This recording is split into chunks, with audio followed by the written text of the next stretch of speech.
Have you ever looked closely at the tuning forks manufactured before September 1939? The official story says the standardization of musical pitch was simply a matter of international convenience. But look at the archives from the British Standards Institution during that exact month. Just days before the outbreak of global conflict, delegates gathered in London to mandate a new universal tuning frequency of A equals 440 Hertz. They hoped we would forget what came before it. Prior to this mandate, classical composers and instrument makers vehemently defended entirely different acoustic basslines.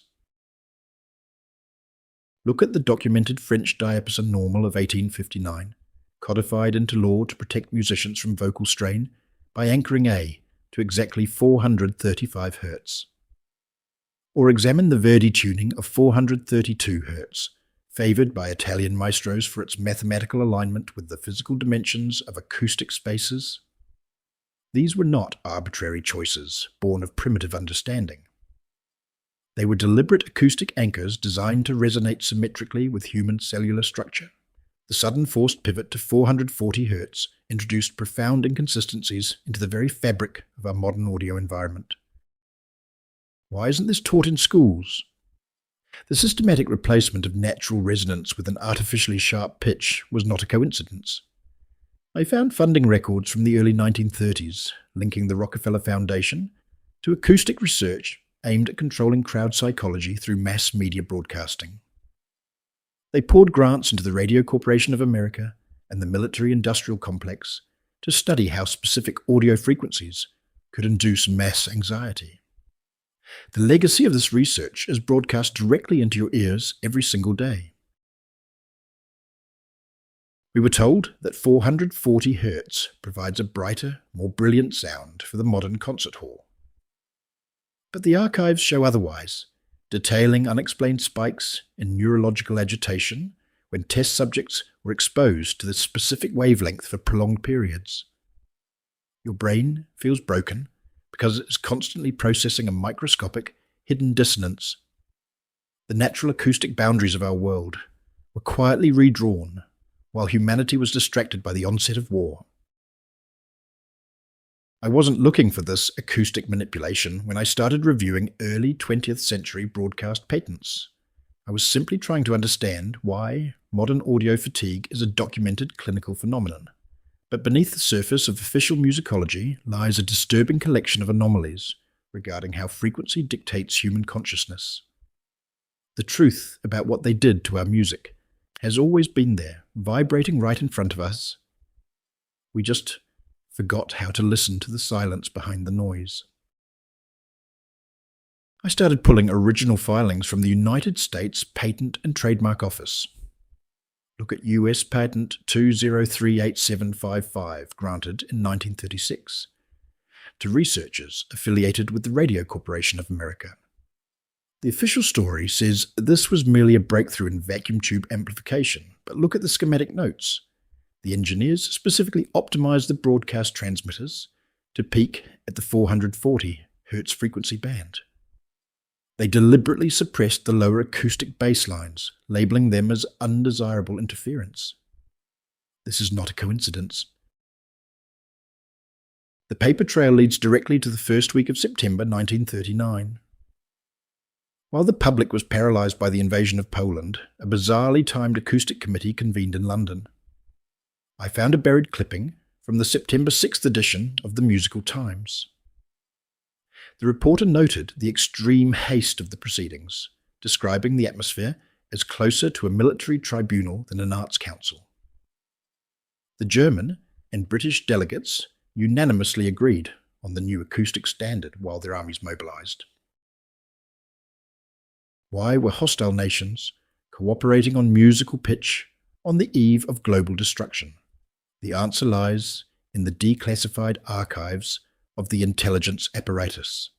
By 1953, the CIA absorbed this acoustic research into MK Ultra Subproject 54. The agency funded covert psychoacoustic experiments at the Allen Memorial Institute in Montreal.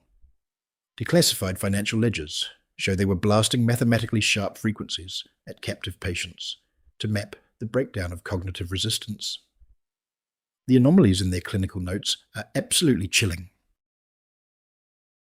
If you want physical proof of what was lost, you must look past the public museum displays. The Smithsonian Institution holds one of the largest acoustic archives in the world, yet their collection of pre-1939 diapasons is strictly off-limits.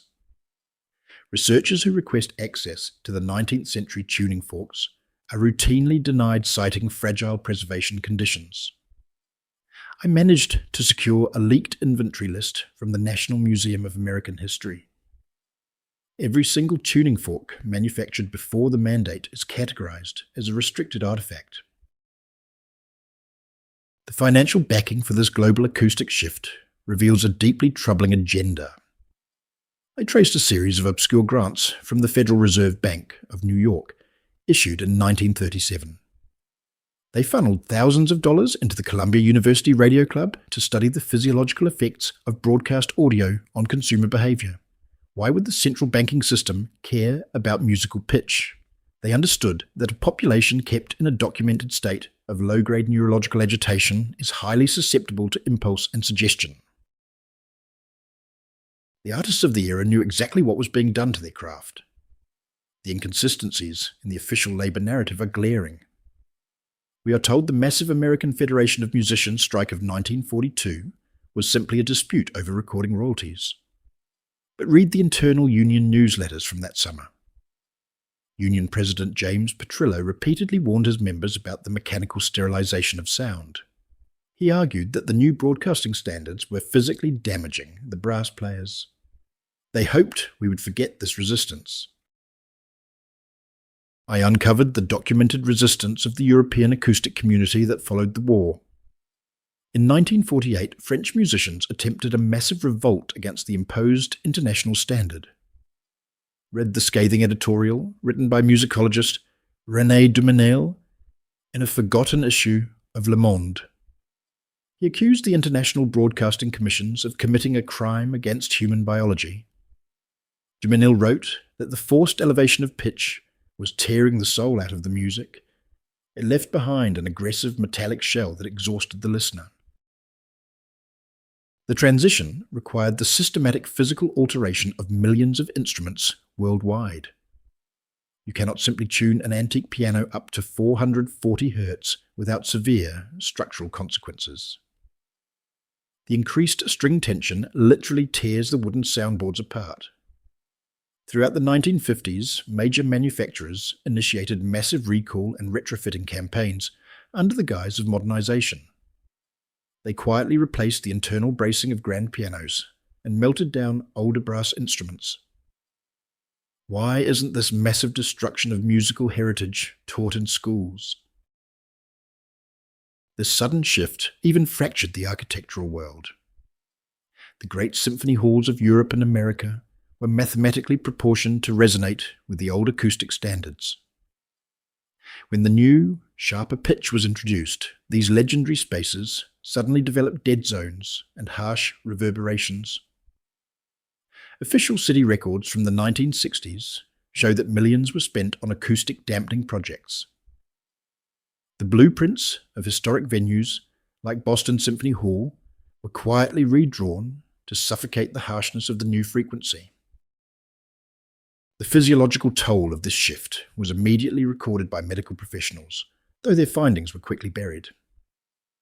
I tracked down a highly obscure 1952 study published in a peripheral European medical journal.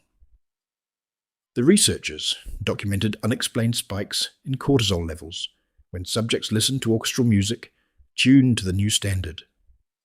They noted a subtle but constant physiological defense mechanism activating in the human inner ear.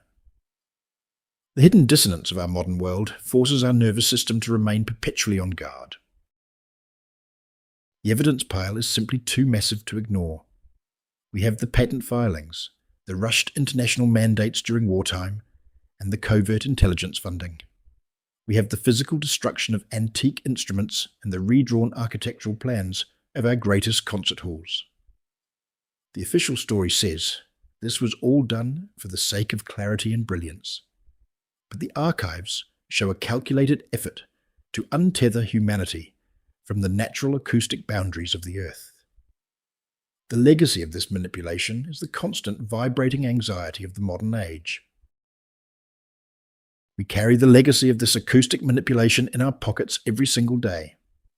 Examine the foundational algorithms of modern digital audio compression.